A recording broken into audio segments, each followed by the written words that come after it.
Well, the reason it matters is because let's be honest, our networks have expanded greatly. Our complexity has expanded greatly, and that has actually brought more vulnerabilities to light.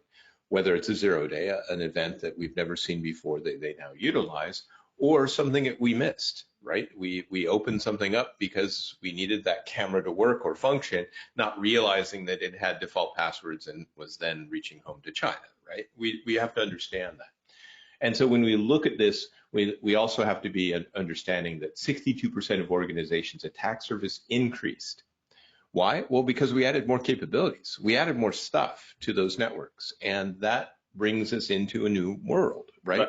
Both on the capabilities. Go ahead. Yeah, and even more so in this particular example, it's calling out this particular statistic, I should say. It's calling out third-party connections and the increased use of IoT. You're going to see that a lot, right? In today's webinar, IoT absolutely increases your attack surface. Internet of Things, right? And it just keeps getting worse. And when we look here, also 76% of organizations experience some type of cyber attack due to an unknown, unmanaged, or poorly managed internet-facing asset. So what we're first saying is unknown.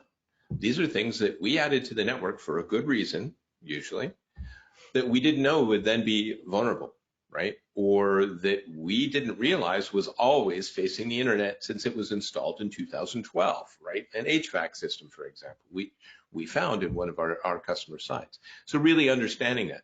Unmanaged meaning our radio networks and our other things that we haven't been taking proper care of. Why? Because originally they were radio frequency devices that didn't have IP addresses and were pretty well protected. We have recently seen a huge uptick in attacks because we discovered that if you turn that radio into an IP device and it can do much more greater things, then it becomes also an attack surface, right? A part of the attack surface, part of the things we need to protect.